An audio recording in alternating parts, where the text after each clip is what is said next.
So two schools of thought exist. The greater and the lesser mysteries. You stay with me? Yeah. Come on with it. Here we go.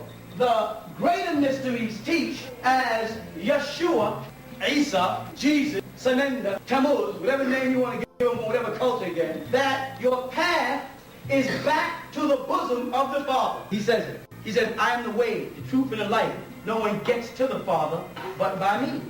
That he was merely the chauffeur to the Father. You follow that? But then he said, I and the Father are one. When you see me, you see the Father.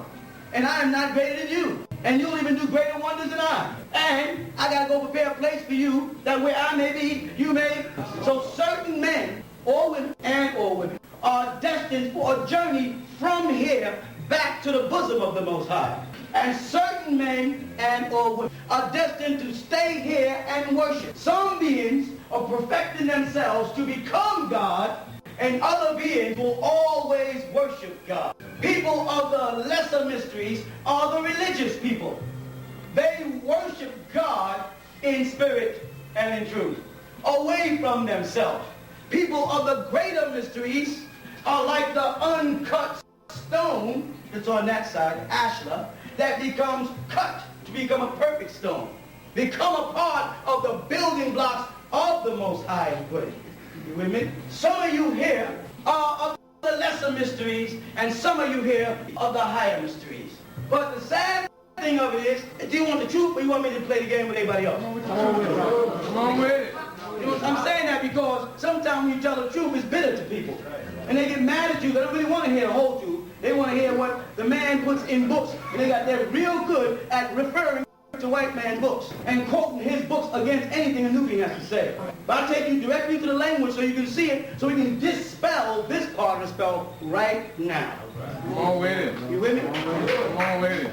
The unification is here. The power to bring all those forces, all those incarnations into one being to come back out and solve the problem, whether you accept me or not.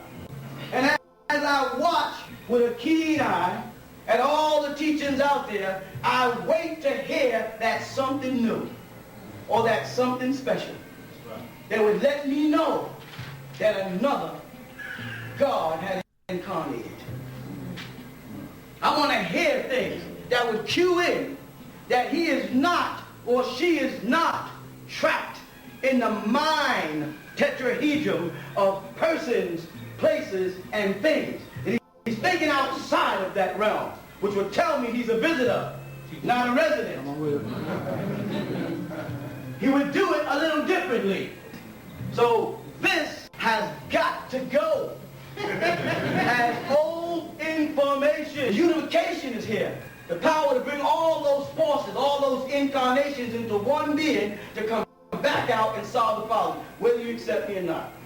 And as I watch with a keen eye at all the teachings out there, I wait to hear that something new or that something special that would let me know that another God had incarnated.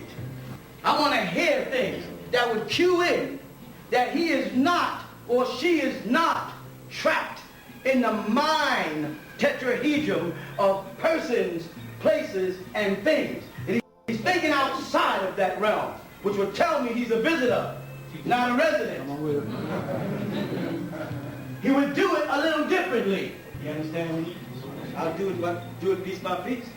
So this has got to go as old information.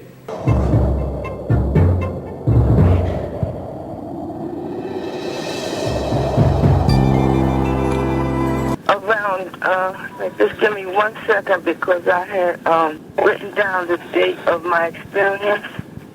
January 18, 2016, on Monday, January 18, 2016, approximately 9:30 p.m.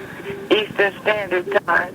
Brother Amun moved the star from me on the bottom right of the Orion constellation, which was my first eyewitness of it. And I was so moved by it that I started to cry. I love you. And I still remember it. Okay, you have been hearing about everybody else seeing me move stars, but that was your first time witnessing it personally, right? Yeah, I called you last night to see, but you didn't answer. But tonight I'm overcast. Brandy, what we need is for you to give you've experienced it more than one time, but try to give a run-out of experience and the things you've experienced in me moving stars and other people like your mother and Ben moving them. Yes, this is Brandy from Dublin, Georgia, and I have witnessed and experienced Brother Amun moving the stars, as well as my mother, Cynthia, and my brother Percy was there, and he had the camera, and he wasn't moving it back and forth. I've also witnessed it at his house several times, moving the stars up and down, left to right, in a circle. The stars were pretty much sometimes doing, dancing a little bit here and there. And I've also witnessed it at my own home here in Dublin, Georgia, as well as Millersville. This is Sister Makita here. All right, Goddess, we need to hear. They want to know what you all experienced with the star movie. Yes, you called me one night. It was cold. It was about 11:30. I believe it was Saturday night, maybe. And I went out, and I seen, the constellation of Orion. And then you told me, look to the left, and that bright star, and you were going to move it. And then you moved it. I seen it move around, and you came back, and I told you I didn't see it move. And then the next time you did it was, I believe, Sunday night with everyone, and I did get to look at that very, very bright star with some binoculars, and it was awesome. The colors, blue, green. I really can't describe the color except like a blue-green, very bright, very beautiful. It was something I'll never forget. Like the brother, when you see it through a magnification device, they move a lot faster than they do with the unaided eye. Is that correct? That is true, yes, because it was moving slow. And then when I looked at it with the binoculars, it was, just sparkling around. And where do you live? I live in Palm Bay, Florida. So you were in Florida when that happened. Okay, and I was in Georgia. Yes. And this is Sister Zakia. I forgot to mention that I am from Lancaster, Pennsylvania. This is Shayna from Dublin, Georgia. How are you? I'm doing well.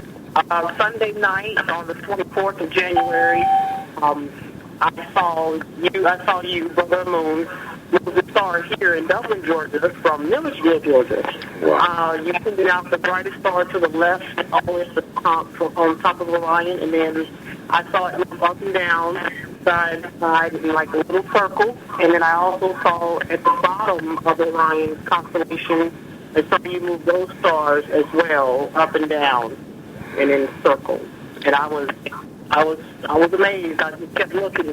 I'm from Richmond, Virginia. It was last Sunday. I came out. It was approximately at 8 o'clock.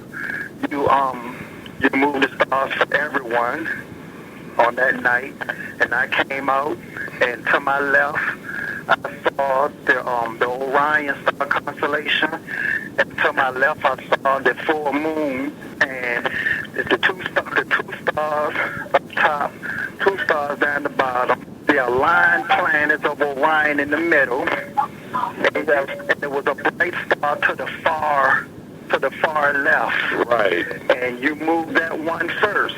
You was moving it up and down, moving it up and down, then you start moving it in circles, and you did that for several minutes. Then after I saw that one stop moving, I looked to my far right, and I saw the third star on the bottom that connects the star, that makes up the star constellation, and you start moving that up and down and in a circular motion as well. That was my first night experience of you moving the stars for me and the rest of the sisters and brothers that's on this call, giving their experience. Yes, last Sunday, the snow was on the ground, and I was out here, and I was like, but I was so excited, I didn't even keep my mind on the cold. Right, now this is a good brother Madudi. He's an old-timer like myself, and he was once in the guard of that race, so he's a good witness too. So what did you experience? What part of the country do you live in? Florida. Okay, and I was in Millersville, Georgia, so what did you experience? Well, they called me, and I had a little challenge, locating it. But Sister Makita, she lives right in my area, so with her help, I spotted it, and sure enough, I seen the star, that bright star. Yeah. I saw it go up and down, circle up, and I was like, wow, So that's why, and because I have a lot of respect for you, brother. And I have a lot for you too. Out there in the cold to give you an opportunity, okay, that's going to improve, and you did that. That was powerful. That's powerful. All I need is an opportunity to prove it, but it's not me again. I have to remind everybody what they already know is the Most High that's acting through me wonderfully. There's no way that a mortal man can take his finger and move stars in the sky for people all across the country, and Detroit and Utah and San Diego and all that. That's not possible. That's the Most High. So I thank you, Brother Madudi. No, I shout one loud. Yes. Okay. I shout on la ila ila la. I shout on Muhammad Rasulullah. I shout on Ahmad Captain Rasul. Yes. Yes, I do remember. They don't know. I'm trying to get them to understand. There's a lot of new people here tonight. I want them to know that I want them to let you all know that they've seen me do it. Yes, I have, too. People here. I have. Okay, it's another sister. I have. This is Al-Huda. Okay, Al-Huda. And you and where are you located, Al-Huda? I'm in San Diego up on the bluff. You heard the sister from San Diego say I did it for her quite a few times, right? Yeah, absolutely. So you can see the moon. I'm going to move that bright star to the bottom left of it again tonight, Al-Huda. Okay. It's to the bottom, that bright star to the bottom and left of the moon. Yeah, that's right out my back door. Yeah, that's the one I'm going to move at 9:30. I'm just waiting for everybody to get here. Okay.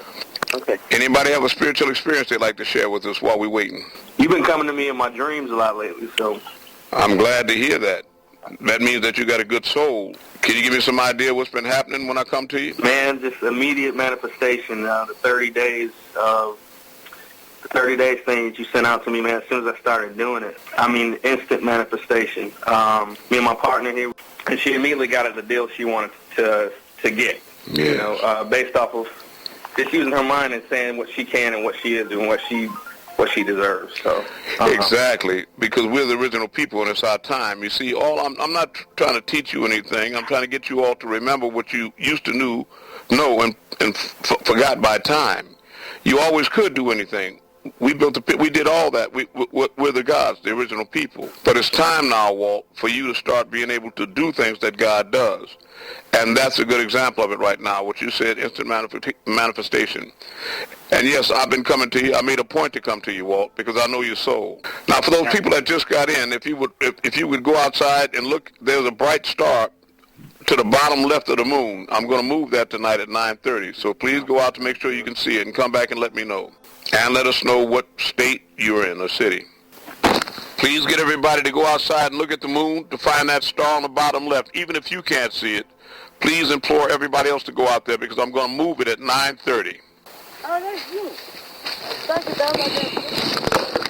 you, All right. I want to let you all know something, too. You got to remember that even if I show 1,000 people, there's always going to be a couple people that even though they see it moving, it's their nature to say that they don't. Now, how many people saw it move that time? yeah, I saw it. with our mom. I love you. I saw it. I love you. Now, and where the people that saw it, could you tell me who you are and where you're at, where you're located? So this is Marquita Love, and I'm located in Arkansas. Okay. And who else saw it? And what's your name and where you located? Decatur, Georgia. And your name, my brother? Asin. Say it again. Asin. Asin. And maybe, what is your English name? I might know you better by that. James. Okay. Who else was the other brother and sister that said they saw it too? I seen it. I'm Darryl Brown from Augusta, Georgia. Darryl Brown? I saw it move. I'm in Houston. This is Brother Raj. Yeah, I moved it a lot, right? For everybody that saw it, did I just move it a little bit or I moved it a lot? You moved it a lot. I moved it a lot. That's right. I moved it a whole lot. Now, that's the truth. I didn't just move it. I moved it a lot more than I did the first time. Now, I don't really like to do that, you know, because it causes too much attention. And when you say you can move stars, it just sounds like it's something insane, crazy, right? So they automatically just fade away and write it off as just foolishness, right? You know, but they have to, it's time to wake up and realize we are gods. Mm-hmm. And there is nothing else here except Kaloum. Fa'ud is the only thing here. So if that's the only thing here, then who must you be? And if all can, you can. Sure. That's right. It's nothing that I can do that you can't do. I'm getting ready to put on my jacket and going out there. I'm gonna move that big one over there that you can see first, the kids. Then I'm gonna move that bright twinkling one to the left of Orion for everybody. I'm gonna have that one going crazy. In fact, I'll start that one to moving first, and then I'll move that big one. But the one flashing and flickering, but y'all describe on the phone loud and clear to each other what you're seeing, okay? And then be trying to move them yourself. Brother Amun told me to tell everybody once he goes up tonight, kind of make a description to describe what you see. I want you to see this out here by Orion School. All right, I'm heading on out. Brother Amun's gonna move stars twice. To the far left. He said he's gonna move that one second. Okay, that's true. I see the one to the far left, and there's one right here. Okay, I see it moving. The one to the far left, I see it moving. Yeah, it's moving. I see it moving. To the far left, it's moving. That big bright one. Yeah, I see it. I see it moving there. Yeah, it's moving. Yeah, see it? Yeah. Yeah, I do. See it moving? Yes, I do. I see it. That's because I move. You move a star. That's my spiritual guy. See it? Yeah, I see it. See it? You missed this. There's something like it's moving. It's still moving. Yeah. Yeah. It's still moving. There it go. Yep. There it go. There it go. Yep. Yep. There it goes. Yep. There it is. There it goes. There it goes again. Yeah, he's moving. He's moving that thing. Yeah, he's moving it. Yep. Moving Right. more. Yeah. There it goes. Moving. Still moving. What an exciting experience. Yeah. It's still moving, too. Yeah. Oh, my goodness. You see, Dad? Look, it's moving. Now I can't wait to tell Mom. She's probably going to be like, Yeah. oh. When I tell her, she's probably going to be like, oh, maybe it was a coincidence. Yeah, he moved. See it? That's something. That is. That is beautiful. Oh, so pretty. Greatest moment ever. Yeah. Careful. Roll back. How was that? I saw it move from side to side. Did anybody? Yeah. Yeah. Hey, fuck on that. There it go. There it go again. There Yep. it go. Oh, there it goes. There it go. Side to side. It went down. That's not. Look at that. Look at that. Wow. Yeah. Oh, man. He's showing off. Yeah, he is. Yeah. There it goes. Dancing. Yep.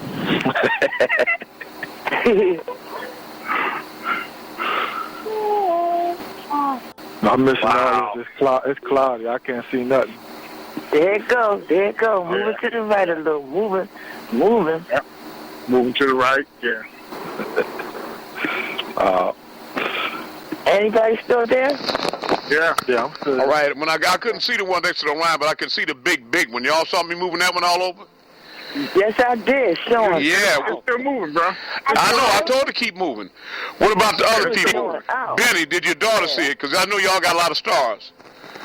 Yeah. Yeah, I got a lot of stars out here, but they went back in. Roll back. I saw it moving from side to side. Okay. It was amazing. You like that, huh? So, Okay, now what I'll do? You showed off. I'm gonna go. Look, you know what I was doing? I was moving. I can see about 7, 8 stars. I can move all of them for y'all, but I don't know which ones y'all seeing.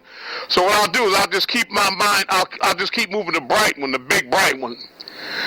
Okay. But I'm gonna go out there and move that again for y'all. But I want y'all to talk to each other and explain to each other what y'all seeing. I see the big bright one you're talking about. Yeah, that big bright star. Yes, it's a planet. It's a planet. It's not. It's a planet. It's a planet. It's to the right of that. Yeah. That's that big. I'm talking about that big one. Yeah. That big one. Yeah, that big one was moving. It was moving. Yeah, I know. I was tearing that one up. Hold on 1 second. Yeah. Hey, Doc. Trying to get Corey on the phone. He really was moving that star all over the place. I was moving it all over, especially in big circles and everything. But I'm going out there and move it. I'm going out there and move it again for you. I'm gonna move it for y'all again. It's still moving. It's still moving. I told it to keep moving, but I'm getting ready to move it even more. You know, the damn police pulled up in the driveway while I was out there, huh? You see what I mean? Wow. Ooh. Boy, Careful. Look at that. Look at that. But y'all do realize the time is coming where you're going to all have to start doing it, and not just that, but a lot more. Okay. Y'all hear me? I hear you. You're really going to have to start doing it, and not just that, you're going to have to start doing a lot more. Yeah. Okay. Yeah. It's time. I hear you loud and clear with my good ear. That's what I'm saying. See, so you know it's nothing I can do that you can't do. So remember that. Yeah. I love y'all, family. I love you. Yeah, just bear with us in class. Okay. What do? Peace. Move. Now, but the rest of the people that are here that are on the class regularly, all of you have seen me move stars at one time or another, right? Sure. Yes. Sure. Yes. Even where it's overcast. I'm glad you can see it in Houston, Texas, Raj. I'm glad. I'm happy about that. Anybody else that saw me move the star to the left of the moon tonight?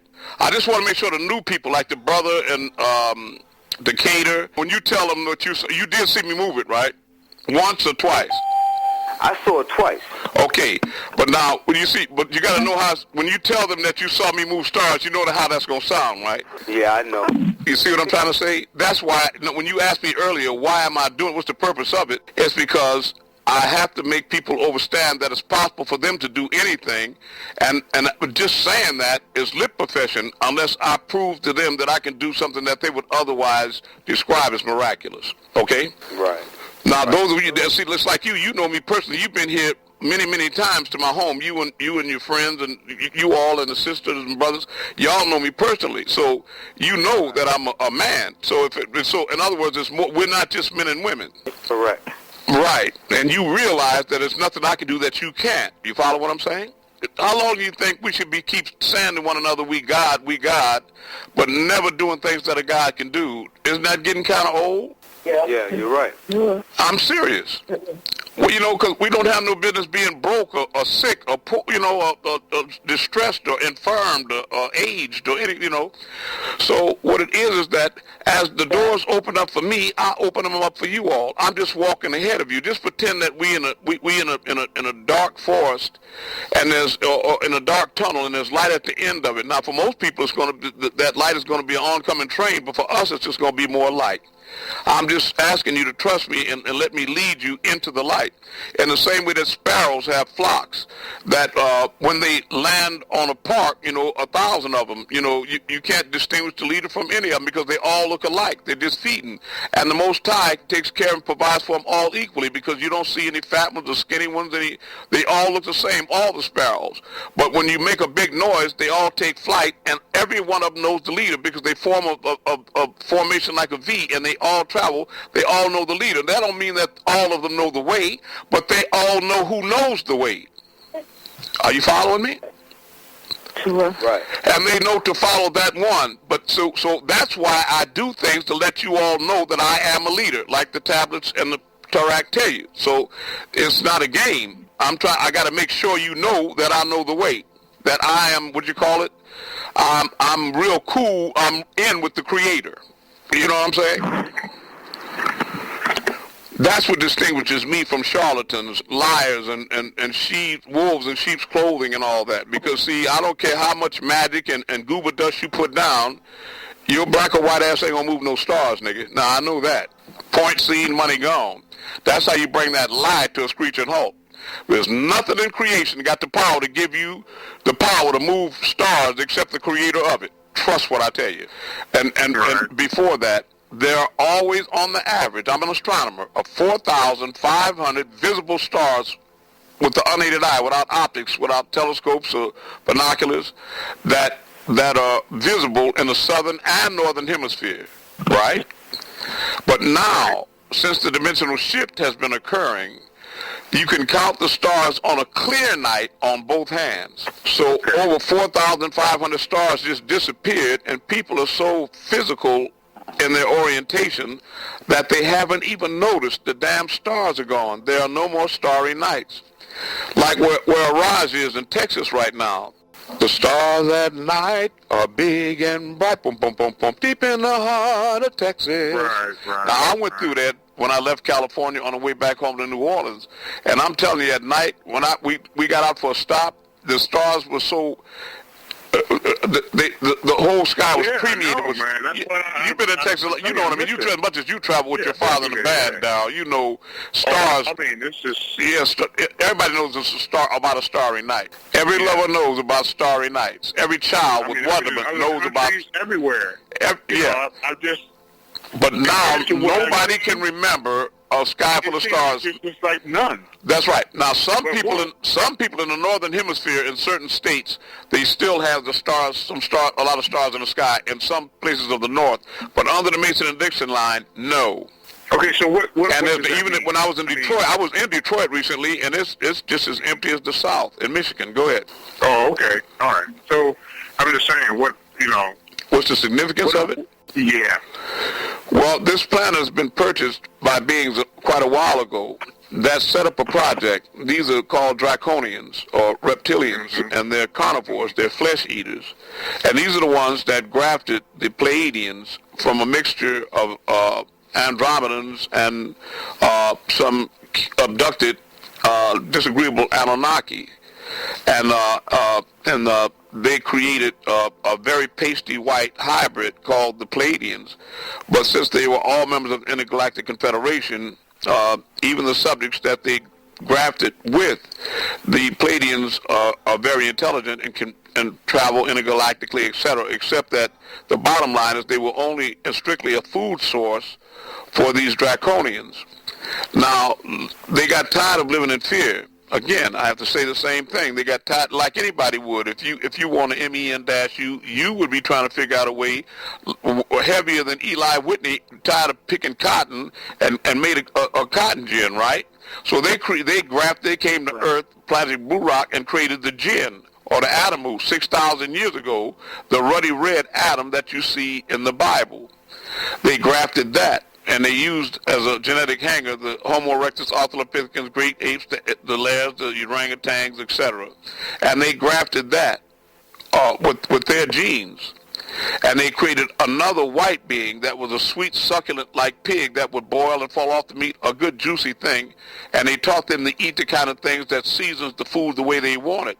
And then they told them to go forth, be multiply, be fruitful and multiply, so that they could build herds of them, in other words, and have them ready for the harvest, which is now. Now, the harvest should have already taken place because they're ready to claim ownership of the planet. But the 144,000, when the Bureau made its swing around in 2012, they knew that we had been damaged by the spell, but they didn't know that we were damaged quite that much now. So then they had to pull the master teacher, Pana Bab Yanun, up and download the Patarak and the actual facts into him to give that to us, to take us to another level of awakening to break the spell, because it was that thick, it was that dense, it was almost impenetrable, right? Now these beings are getting antsy and impatient and agitated, so the government made a deal with them that they could take 300,000 a day, as long as it wasn't Nugaru. That's why you never hear on TV anything but white people talking about they were abducted and they did things to stole their eggs and semen and Exactly. and then they brought them back up and they saw a hybrid child that looked like it was she could see herself in the child, but the extraterrestrial, he could see himself in the child, but it was part extraterrestrial, and they called it mama or daddy or something. Okay, now they're involved in this project here. But what they want to do, and they have done, in fact, what they're running Capitol Hill, and they're called the tall whites. That's what they call them. They're like an average from 7 to 9 feet tall, pasty white, but they have the canine teeth, you know, the Draconians, real Draconians. In fact, back when you had in Mecca, the great Magaraj, where people attend the Hajj every year, when they were trying to leave after it was over and going down through the long tunnel, they were greeted by a group of these tall whites, pasty whites, and they were so frightened that they turned back in and ran over each other, and hundreds of Muslims got killed out of fear trying to escape these oncoming reptilians that had the nerve to invade the Kaaba. So this is why the Republicans are into this no. I don't care, before you even open your mouth. You ever been around somebody so disagreeable that when you get ready to say something, they tell you no before you make a sound? Yeah. That's heavy. That's the devil. That's them. See, they're not trying to hit no. No. It's the party of no. That means that they've been compromised or taken over by these tall whites right there. And what they, since they purchased the earth, what they're doing is that I guess the agreement is because that the four winds are being held back by our overlords until the 144,000 are sealed in their foreheads with that green signet ring that you all see in my forehead, that light, and the pictures. Peace. Now, if you really want to know, you have to read the Master Secret, authored by Panabab Yanun, the Black Dot Helix Mind Linked. That will give you conclusive, actual facts about why the stars are gone and it's black. In short, the mother womb of all is sucking all the light back into itself in order to prepare for a new birth, a new creation. My understanding of it is, according to Panabab Yanun, is that as long as you're under the Mason addiction line, that they can't really protect you any longer. So I guess that they're taking over the earth in segments now. And the first is going to be from the Mason addiction line south, downward. And in fact, they are eating already. They are feeding. I know that. And you can do computer search and you can see it yourself. They are feeding. The Draconians are feeding already. And they're getting more and more blatant, more and more open with it. So, you know, it's lights out. Tides in and dirt's out. That make it clear? If not, turn it another way. I have a question. I'll do my best. Go ahead. Did you say the Palladians got tired of being under the Draconians and they created the other pale? The Palladians in league with the Anunnaki. Right. Together, they did the project. They created the adamu, the ruddy red Caucasoid, 6,000 years ago, yes, as a food source. And as abs, alelu as servants. Okay. To work in the mines, yeah. Amonodapa, Rhodesia, modern day. Zimbabwe. I have a question. I'll do my best. Is that who the Bible was written for? Yes, the Bible, it was written by and for them. Yes. Okay. And it's about them. So all your stories, you know, about Abraham and the Jesus in the Bible and all that, see, they really do have a Jesus, but it's a white Jesus. His name is Nanar. Are you following me? And he's the son of Enlil. And he is the very negative child. The light bright one they call the morning star. That's why they reference the morning stars both Jesus and the devil. and he's the one that they're flesh eaters, and they set up great civilizations along like alelu did in Pumapuku in South America. And in South America, where you have the serpents come down the stairways when the sun is at a certain angle or at certain equinoxes, and they did a lot of bloodletting, sacrifices, eat their heart out, throw the carcass down the stairways, and bloodletting, and they sacrificed people and animals to them. Yeah. Quetzalcoatl, the feathered serpent, and all those. They bred them strictly as a food source. That's why white people were created 6,000 years ago. Something to eat. They're what you call the other white meat. Go ahead. So the Greys that were created to work the mines, that's something different? No, the Greys weren't created to work the mines. The EBEs, extraterrestrial biological entities or robotoids that you call Greys, of which there are 70 different species and 16 different species of reptilian. The Greys were actually created as servants. For example, when the Riskians came to planet Earth, because they did a lot of celestial travel looking for this substance called noob or gold, because of the properties that it was very reflective. It never tarnished. You notice our gold, right, no matter how long ago in antiquity you dig it up, like in Tutut Amun, another one of my personalities in ancient days. Listen to Patarak, the Nawabian Christ. Who is the Nawabian Christ? It's still just as shiny when you polish it.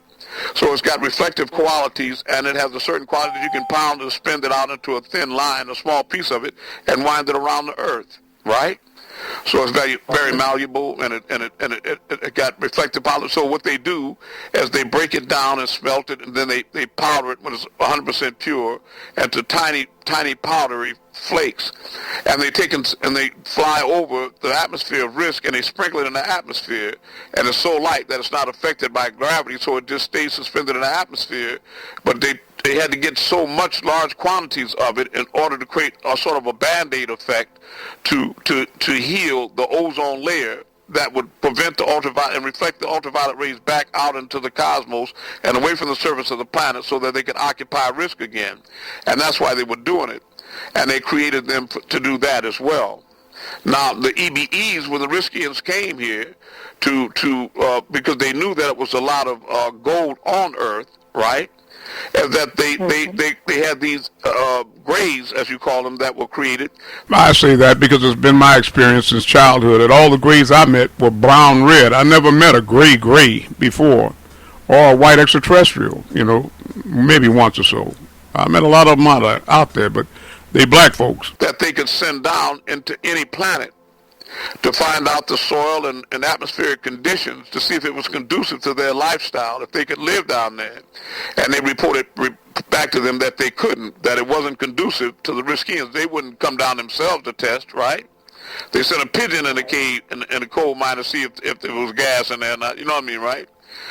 So that's why the Greys were created. And then when they found it was, they flew back to a planet that used to be then where the hammered bracelet or the asteroid belt is right now, called Meldeck. Some call it Vulcan on Star Trek.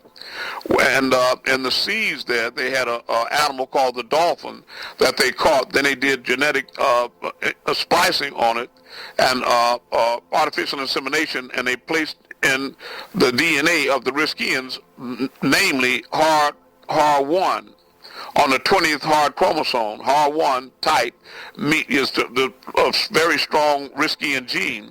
And then they sold back the dolphins and then released them in the seas of Earth. And over eons, they evolved into the land creatures, because one day to them, these beings, masters of time and space, and learn the cure for death, just like you do for sickness. And they evolved into what you call the modern-day Patahites, or the pygmies, the nine-etheric nappy-head little black men and women you see in Africa. And then when they came down to Samaria, the Anunnaki, Enki and Enlil as brothers had a dispute. The same story, just like Jacob and Esau and, Cain and Abel, that same. And because Enki was part Shumgal or by another water reptilian that was... She was a water reptilian, and lived under the waters. That's why Enki was also a merman factoid. Maybe you might want to know. That swam around the coast of Ganawa, Africa.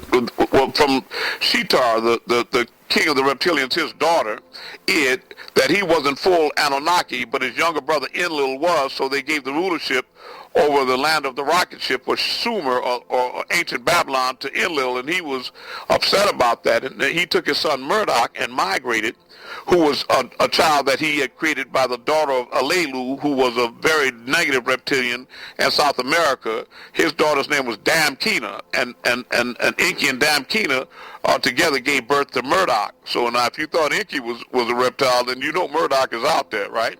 So anyway, he and Murdoch, they migrated to Ganawa, to the Garden of Africa, and many of the Patahite females came to them freely. And they didn't have to rape them like these hideous, odious Anunnaki would just take them, all that they saw. And a lot of the children were stillborn with this albinism, and so that Enlil, being a master scientist, found a way to coat the genes so that it wouldn't destroy the melanin, so that they placed the genetics of the Anunnaki, or the reptilians, inside of the Patahites, who had basically Riskian genome type, but now the HAR1 DNA hadn't, what you would, I guess in best terms, hadn't exploded yet, so that it would have to have certain information like the Holy Tablets, Patriarch, Actual Facts, that would be like the combination to a lock that would pop the safe open to the bony cage in your chest that would make your DNA explode or bring you to consciousness so you can start moving stars again and doing the things that you used to do, just like Riskians. And you would have also the nature of the reptilian on you, because everywhere that the Riskians as benevolent beings went, the reptilians would attack their villages and destroy their experiments, etc. So they decided that while they were at it, they would create a new being, and that new being would have both natures, the nature of the Riskian and the appearance of the Riskian, but also binding on it would be the genetics of the reptilian. So in essence, they gave the butterflies a gun, so that next time that the reptilians try to attack what looks like Riskians, then Bullwinkle's going to pull another rabbit out the hat. Mm-hmm. Right. That help? If not, turn it another way. Okay. That answered it for you? Yeah. Okay. So Nanar was Cain's father? No, Nanar is Enlil's son, but he's the one that they worship as Jesus. Okay. Yeah. And I'm not, he may have been, as a matter of fact, I know that it was a disagreeable Anunnaki. It may have been, I think Nanar may have been Cain's father, because I know Zachar wasn't Cain's father. He was Habel's father, but not Cain. Hawa gave birth to Cain from one of these disagreeable reptilian type beings. I remember reading that, yeah. Yeah, that's why Cain slew Abel, because he had that type of a nature. Yeah. Right. Mm-hmm. I have a question. Reading it too. Yes. Okay, what is your question, young sister? Speak up a lot louder, please. I know that I know you said that the planet has been repopulated on multiple occasions. 4 times. How did Atlantis on a timeline, how was that in relationship to Murdoch? Well, Murdoch or Melchizedek was there also. He was without beginning and ending of days, without mother or father, without descent, but made it like into a high priest of the Most High. Always, Murdoch was there. But Atlantis is not something that does it. It's not just in history. It still exists, and it's still thriving and vibrant, but it's on a higher dimension. And so if you wanted to look at it, find it directionally, it would be a long class to go into, but it actually exists inside the mantle of the crust of the earth, and stuck in what you would call in the middle of the earth. Not in Shambhala and Agartha, but in between that and the surface. It's somewhere in between. But it's still there as a thriving community. Oh. Yes. But that, to cause that to sink from the surface is when the sons of Canaan rained down on Atlantis, because they saw all the experiments that they were conducting with the light amplified stimulation, emission radiation, with the laser beams and levitation and all that, like building pyramids and different things. And just like now today, anything that the Caucasus doesn't understand, it tries to destroy. Mm-hmm. See, this is all very real to me. It's my life. And I'll show you how to prove things. Now, if you go to Patarak by the master teacher called My True Justice, I think it's 3:27:13. If you listen closely, you hear Panabab Yanun speak about how when he was taken up, that they put different crowns on him and gave him his different titles and et cetera, and his accolades, but that they pointed up toward the open dome, and there was many beings that were flying, entering and exiting crafts and all that, but the open dome. So because of this class, I'm going to put a letter in here that he wrote to me, where he says inside of it that he and I have the power to lift the rock or the dome, open our dome, like the Dome of the Rock Masjid, where Muhammad made his ascension through the Barak or tetrahedron science.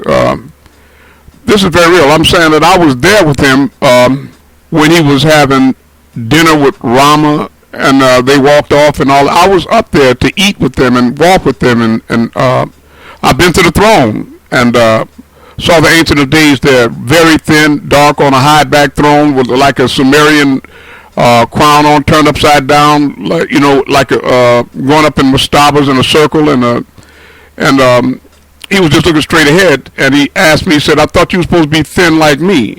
And I said, well, I am in spirit. You can't lie in the spirit.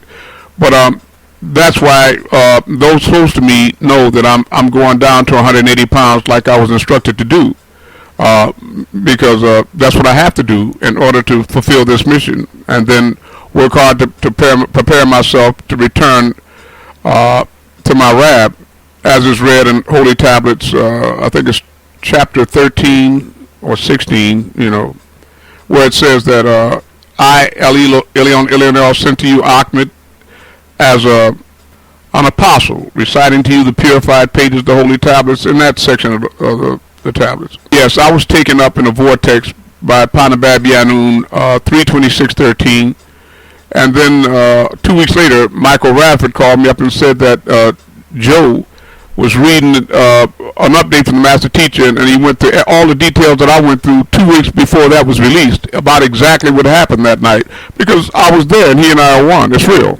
And once that you walk with the Natiru, you're one of them, unless y'all think that it's a man out here moving stars and planets and healing things and lighting up with auras, and when I read to y'all, the words and everything turn green, and got green seals in my forehead, and when I move the stars, they're green. My ring lights up green. Look at the DVD, Star Mover. Yes, this is very real, and Panabab Yanun is right as usual. There are two gods here. Remember the opening, how this class opened up? There are two gods, right?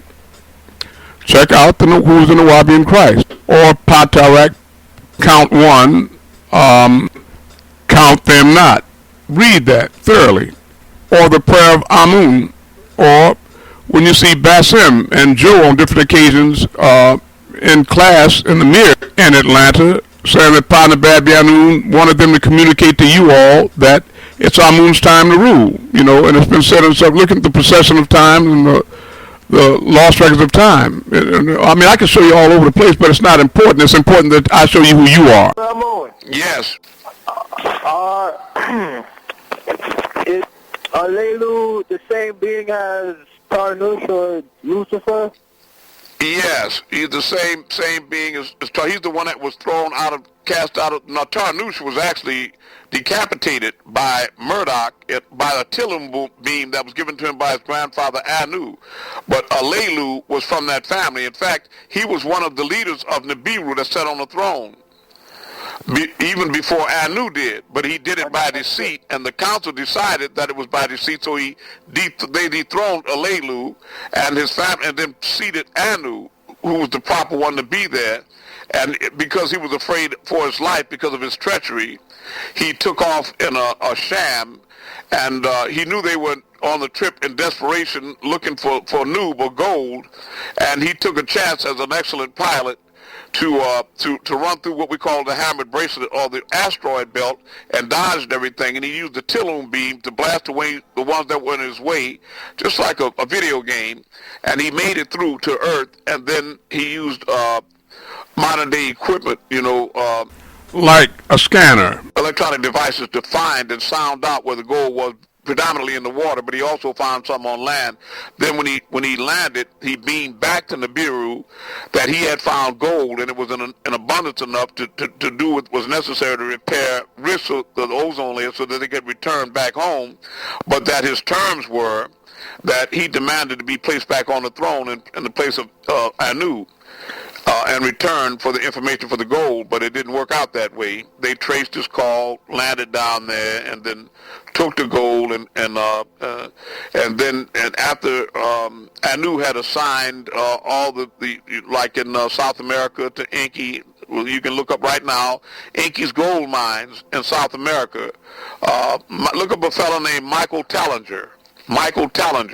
He'll tell you all about the Enki's gold mine in South Africa. Yes, he has lots of live video footage, and I mean, this is factual, and it was very large, area larger than Los Angeles, which is larger than 4 of the states in the United States. So it was a large work.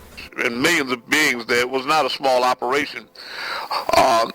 But after Anu had assigned different parts of the country, like in South America, where the gold was, to different people, and the only one left standing was Alelu. He didn't assign anything, and Alelu rebelled and said, well, look, you gave everybody assigned them a part of the Tiamat, Earth, to go and mine gold except me, and I'm the one that found it. And so and he was disgruntled, and he challenged Anu to another fight. Like the one he challenged Anu to for the throne on Nibiru and lost, and was excommunicated and cast out, deposed of his throne. Which was their tradition, that they would get naked and then wrestle, and that the victor would put his foot on the chest of the vanquished enemy, and that would be a sign of victory, and he would be placed on the throne. So Anu, his sons and everybody said, well, let's just kill this thing and get rid of him, And Anu, being a true leader, said, no, that's all right. So he disrobed, and even though Alelu was much larger, and Anu was 16 feet tall, but Alelu was even larger than that, they wrestled, and for the second time, Anu defeated him, put his foot on his chest. And being true to his nature, Alelu reared up and bit Anu's penis off and swallowed it. And the nurses ultimately told him that because of the different blood types, that it would be a fatal, it would kill Alelu. And then instead of killing him, he had him vanquished to Mars, and that's where he died. What's interesting about that is one of the Anunnaki was a kind of an agreeable fellow, and he volunteered to escort Alelu to Mars and stay there, and Anu thought that was gracious of him, and just told him that on their next round from Nibiru to the Earth that they would stop off and pick him up on Mars after Alelu had expired. And of course Alelu went up to a high mountain, and his stomach burst open as a result of the toxin inside of him, and the other Anunnaki buried him in the cave. Now by the time they had got back around to pick him up in Mars, he too had expired and died, but the nurses, being as learned and as they were sophisticated, they resurrected him and brought him back to life. These are heavy beings. In fact, if you do check a sky map of the terrain of Mars in the plains of Sidonia with the 1978 flyover by Greg Molnar, where they photographed the three-sided pyramids of the Homo erectus face, and then a statuette of a stone statuette of a female, that was Alelu's wife, and that Homo erectus face is Alelu with the canine incisors, the fangs, and all that. He's buried in the cave on Mars right now. The question is whatever happened to Anu's phallus? Well, I'm pretty sure those nurses grew it back, especially they're being reptilian, so when you cut off a lizard's tail or foot, what happens? But that goes back to the story about Set and Osiris, when he put him in the coffin, and then, he threw him in Nile with the alligators, and they cut him up into 14 pieces. They could find all his body parts except his phallus, his penis, right? So that's why they strapped a gold one on him when they did the opening of mouth ceremony facing Orion at the right, all that. You see how that's how they plagiarized all these stories for the seed of Seth, the way they mixed it up, like the story of Job and the story of Jonah and the story of Pinocchio. They got all that from us. Jonah was supposed to go to Taxi instead of Nineveh, and Pinocchio was supposed to go to school, but he went to Pleasure Island and all of this stuff. They both got swallowed by a whale, stayed in there for 3 days, 72 hours. That's how long they keep in the belly of the beast. That's how long they keep you in jail right now before they let you go, right? Then they both were revived, and then this angel came down, and she hit him with a green light with a star on it, the green light, and then turned him to a real little boy, from Geppetto, and then he was good, and then he went and did the right thing like Jonah when he got the gourd and drunk it, and then he got up and started preaching to the people where he was supposed to, and did what the Most High commanded him to do in the beginning, right? So you can see how they got it all mixed up, and confused. In fact, they're so confused, again, like I say, you can go to a city like Philadelphia and you can have, 1,000 churches in one city and 4 on the corner of one block, and they all got the same Bible, but different denominations. They all swear they got the truth, and everybody else is going to go to hell. But the problem is they all got the same book, so that's divide and conquer. It's confusion. The author of confusion is the devil. He's the father of a lie, and when he speaketh of a lie, he speaketh of himself, and he was a murderer since the foundation of creation. Now, the difference between him and black people is they lie and kill and steal because they have to. Niggas do it because they want to. That's why their hell will be that much more hot. All this talk about gods makes me want to get up and do some godly things. I think I'll get up and move some stars and planets and visit some people in the spirit and do my job of helping to raise 144,000 like I was instructed by the master teacher, Panabab Yanun. Yes. Is that I'm moving planets tonight, Saturn and Mercury. Saturn is going to be the one real far to the right of the moon. It's out there visible now in this overcast, cloudy in Millersville. It's so bright, it's piercing through the clouds. So anybody that's in a cloudy place, don't worry about it. You just have to look until you see it. It's that bright. You follow? Now, I'm going to move it at 9:30. I can move it right now, but because I can look at it and see it. So, And then I'm going to move it again at 10 o'clock for people in Texas and places like that, because they're an hour behind us. And then I'm going to move them again at 12 o'clock for the people in California and Colorado. And I'm moving it for Yanun and the attorney and all that too. Yeah, you know what I mean? So we're doing a lot of things. A lot of things happening. One thing you all have to realize that you didn't know, a lot of you, that there are 2 suns here now. Yeah. And I'm going to send you visible proof, from pictures taken in Milledgeville, not just on YouTube. So, and the third one's on the way. Now, what is that indicative of? What does that indicate? What it indicates is that the heaven is going to come to earth. Are you following me? So what do you call Ilium? Heaven. And that's risk. Mazak. How many suns does it have? It has 3. So the thing is that everybody's not going to experience the 3 suns or the new heaven and the new earth, because for them the former things will not have passed away.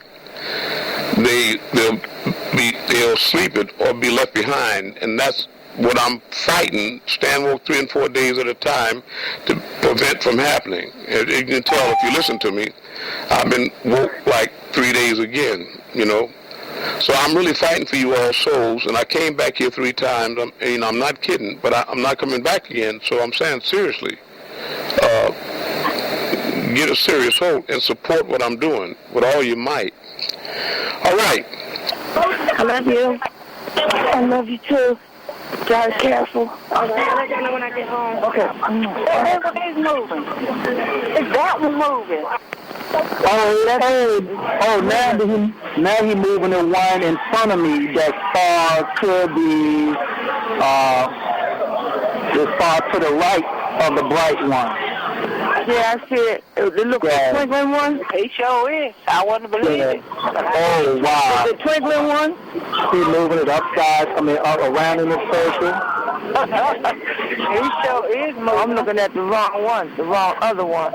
Yeah, look to the one in over all the way that way, because this one that I'm seeing far to the right is twinkling. Yeah, and it's moving. He's moving it up. He's moving it up. Look to your far right of the bright one. Okay, I see it to the far right. And he's moving it up and down. I see it twinkling. I can see it moving. Yeah, he's moving it.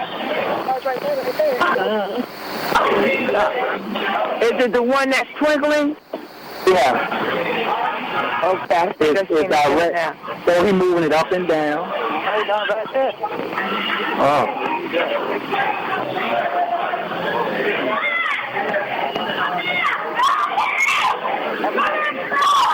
Ready? He's moving in.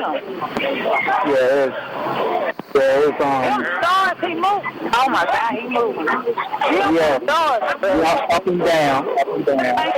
Moving. Keep thinking out. Oh, look, right there too. Yes, he is moving them in circles. Yeah, she's moving it up and down. Did you see that right there? Look at them that's going around. Yeah. Some things flashing. Them flashing and going around. Oh, there you go. Look, come over here. That thing flashing. It's going around. Oh, it's not. He's moving them in circles. That's the other one went that way. No, it's not. I promise you that. I got that far right up.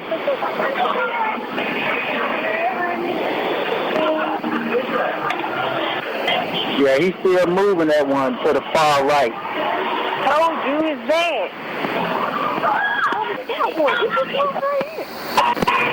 Girl, that was just right there. Do you not see that thing right there? Get on top.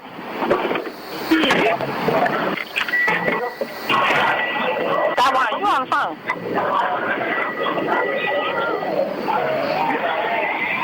He moved him, Taiwan. He did move him. We started looking at him. Yeah. He moved. No. Yes, Lord. Well, he proved me wrong. He proved me wrong tonight. Because I didn't think he could do something like this, but he did. All right, all at once. What did you all see? Yeah. We saw it, Yes. We all saw the same thing. I love y'all. You see, you know what's important? You know what's important? I'm glad y'all buzzing too. What's important is that the day, I'm going to be real excited, is the day that I get all of you all moving them like that. Not just stars, but planets, and then your own environment around you, and reshape your own reality. See? It's good to keep saying to each other that we gods and goddesses, but it's much better to start remembering how to do the things that gods and goddesses do. Yeah. You know, things that mortals can't do. That's how you can identify a god.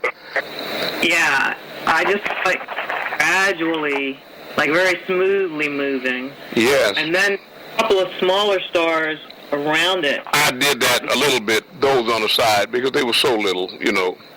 Yeah. See, one of them is Mars, the smaller one's on the left and the right, and the other one is actually Ra, which is my star. That's a sign that the Messiah is back, and it reflects yellow, blue, and red. It blanks those three different colors, because that's Atum, and Amun. A lot of people don't know that. And at times, that star, when I'm looking at it, or moving stars, it sends down a big white ball of light, and it hits me right in the middle of my chest. When it does, then I feel this comfort and protection and all this divine love and of healing and all this energy, you know what I mean? Yeah. Right. Mm-hmm. Right. And that's where that I'm not just Amun, then I'm Amun-Rayay. Because all stars are suns, and Ra really means ray, okay? Okay. But, Well, from Tennessee. I'm from Tennessee, Larry, and I finally seen it. I'm glad you did. I love you. I'm glad you finally saw it. Now, you know what I'll be happier for, sister, is in Tennessee, is when the first day that you move them. That will be the exciting day for me, because it'll mean that my coming back wasn't frivolous. It wasn't a wasted exercise, because they came and got me 3 times, and I came back 3 times, and they got on me really rough a lot of times, and was saying things like, we came and picked you up 3 times, and you came back 3 times. We're starting to believe you, So that was a veil. That wasn't even a veil threat. That was right out in the open, you know what I mean? So I'm begging them, like, please don't get mad at me. Don't leave me behind. I love them, but I'm not trying to get, I really love y'all, But, I do. I know we all won, but what I'm saying is that you got to catch on. You got to get serious right now, because I'm not coming back again. I'm not going to do it.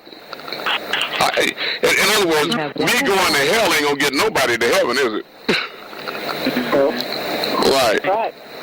Now, if I came back in 3 times and that don't get it, that means that they really not going to go. They're not going to change. Like the sister that say she left that monotheistic religion, well, they're going to have to be strong like her. Like all of us that broke those chains. They're going to be like Django, unchained. They're going to have to do it. And you can't run to your mama, your daddy, or to Reverend Rib, Deacon, Pork Chopper, Pastor Fried Chicken. You're going to have to find it within yourself. You got to dig in for your own inner strength. Nobody said the uphill climb was easy, but I mean, it boils down to either you make it or you don't. I mean, there's no in between. I mean, there's no mid ground. You got it? Or deceiving yourself, delusional. Telling yourself you already know everything, and nobody can teach you anything. Maybe some of you may respect a little bit one being, Panabab Yanun, but where he's at right now is an indicator that all of you don't even respect him or believe him. Look, family, this is just part 1 of a series of people that bear witness. You'll be hearing Hathor, Edith Shallow,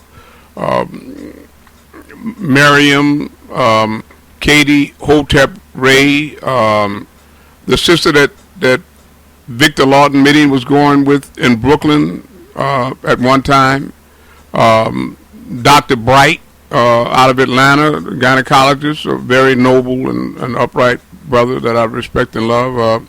You'll be hearing Iris Hamilton and Mel Sanders now in Atlanta, and the list it just goes on of the people that have already borne witness all around, even in Jamaica. 2 brothers, one that's been a long time student and a new brother in Jamaica and various parts of the globe. This is real, and I feel very sorry for those that are so arrogant that they rob themselves of such a beautiful experience and an opportunity to reach another new conscious high. You know what I mean? Because that's what the whole mission is about, right?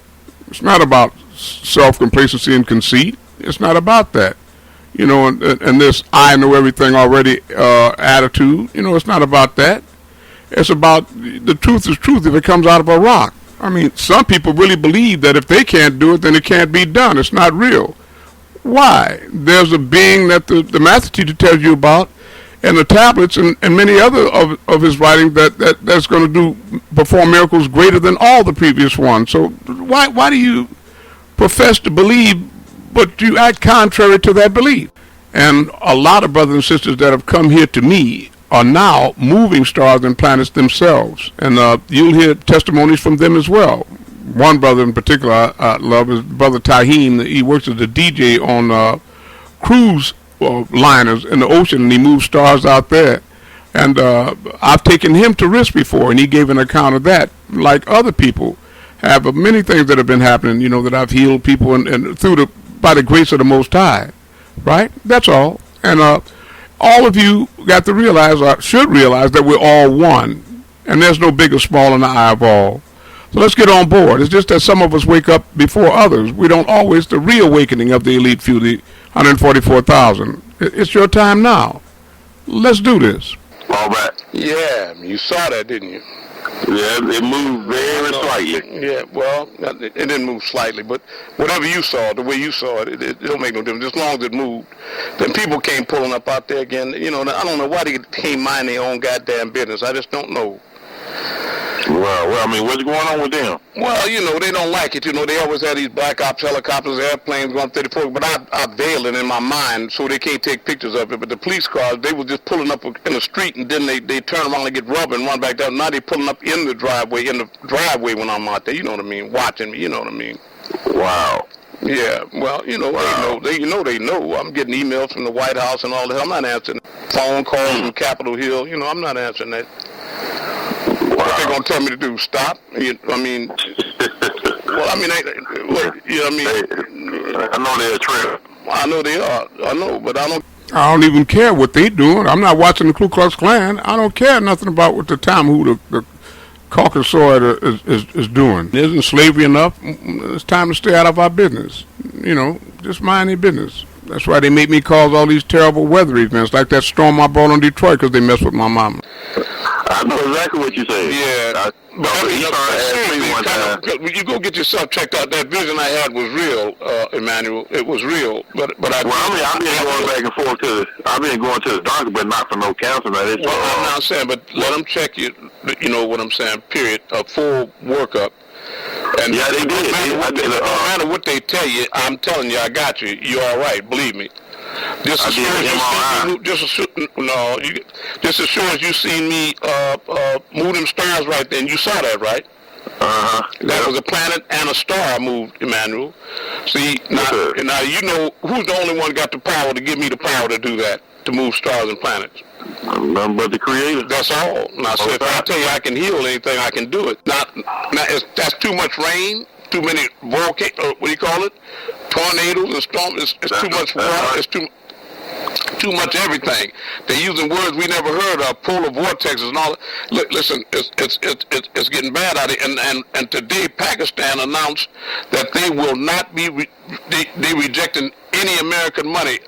That's about the 5th country that won't take it. Yes, sir.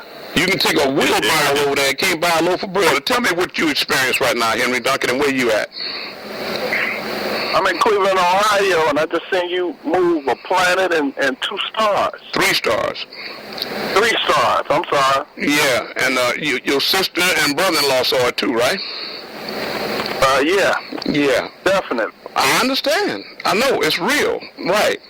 And we got to work on you getting to try to move them. Now, what I need you to do is you need to be sitting on the balcony, wherever you be, and then start focusing. Just look at one and start pointing, flashing light eye. You can do whatever. You're right. We are gods.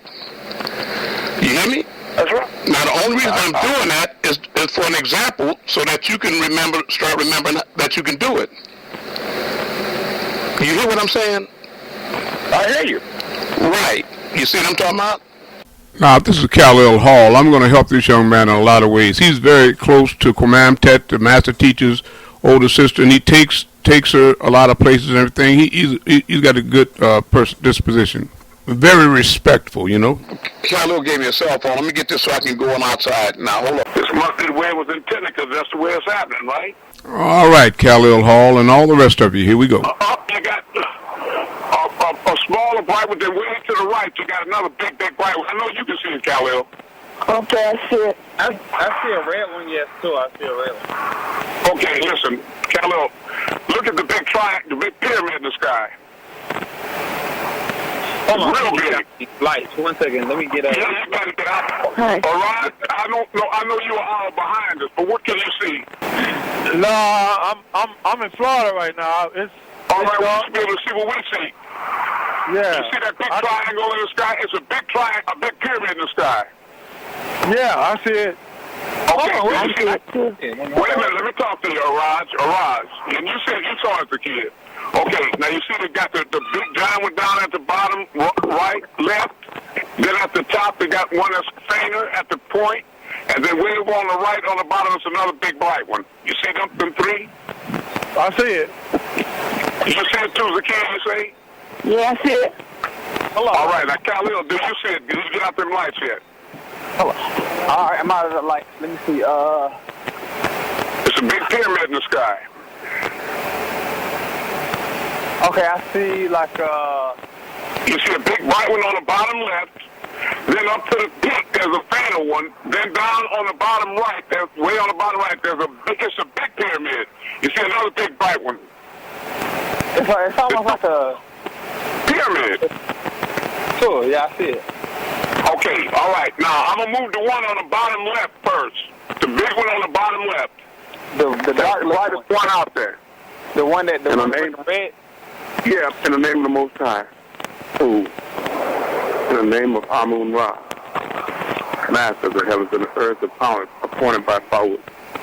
Y'all can see it moving now. Okay, I see it now. Okay, you see it moving? Move. Yeah, I see it. Now, Khalil, can you see it? No. You moving the dark. It's like the red one in the side, right? The big one. Okay, I'm gonna move. Rod, can you see me moving? And I'm gonna get ready to move it again. Move. In the name of Amun-Rayay. Move. Travel. Just look for the movement in the sky, that big one. It's running. Run. In the name of the Most High. Run in the name of the Messiah, Master of the heavens and the earth. Run. Travel across the sky. Y'all see it, Rod? Sure, I see it moving. Sakina, can you see it? Sakina. Yeah, I see it. Move in the name of the Messiah. It's got airplanes and things out here. I got to hurry up. Yeah, airplanes just went there. All right, now, I'm going to move the one on the top, the small one on the top of the point. Y'all know what I'm talking about, right? Yeah, I see it. Move. In the name of the Messiah. Airplanes all over the sky. Float. Move. In the name of the Baruch. In the name of I see it moving. It's running. Move. I see it. Run faster. Move faster. Khalil Hall, can you talk faster and louder? Yeah, I see it. Okay, that's you, Raj? Yeah, it's moving. It's moving fast. It's moving. I know it. Yeah, I'm seeing it move. It's moving up. Moving up. Yeah. Khalil, you see what that woman is doing? Can you do that? Sure. Run. Yeah, I see it moving up. It's moving up. What's moving up, Khalil? The star is moving. Yeah. Now, I'm going to do the one on the far right now, the big one on the far right, the bright one on the bottom. Ready? Move in the name of Faout, Kaloon. Run, baby. Run across the sky in the name of the Messiah. There it goes. It's moving. It's moving. Run. There it goes. Run. There it goes. It's moving. It's moving up. There it goes. It's moving. It's moving good. I love you. I love the way you're talking. Yeah, I it's moving real good. Talk like that too. Move. Move faster, baby. Move. That must be Saturn. They don't move as fast as it's harder to move than planets. But it's moving good though. It's moving real good. Yes. There it goes. Moving. It's moving. Moving good. Move. It's there. Khalil? Sure. Describe what's happening. Please, loud. I see it moving from side to side. Yeah, it's moving real good. I see Amun moving stars in the sky, yeah, too. Yes, I do too. The one at the top, the front one. There it goes. Moving up. Moving. Move. There it goes. Travel across the sky now. It's moving. Travel in the name of Amun-Rayay. Yes, it's traveling. It's traveling. Move faster. Further. Yes, That's right. There you go. Run. You see it running, Khalil? Sure, I see it. Okay. Now, this is my Millersville attorney, Cassandra Mumford, on behalf of my mother, what they did to her in Detroit. There it goes again. There it goes. See it? See it, right? It's going sideways. Mm-hmm. Where's the man stuff? Oh, that one. All right, y'all saw me stop for a minute, didn't you? Mm-hmm. All right, but the reason I stopped... Some of my family members just seen it for the first time. Well, Yeah, how you doing today, guys? This is Larry Downsburg. You been okay? Okay, let me ask you. I never got a chance to ask you. What did you think about me moving those stars that night. Have you thought about it anymore since then? You're the one that asked me, especially the one you got me to get lost.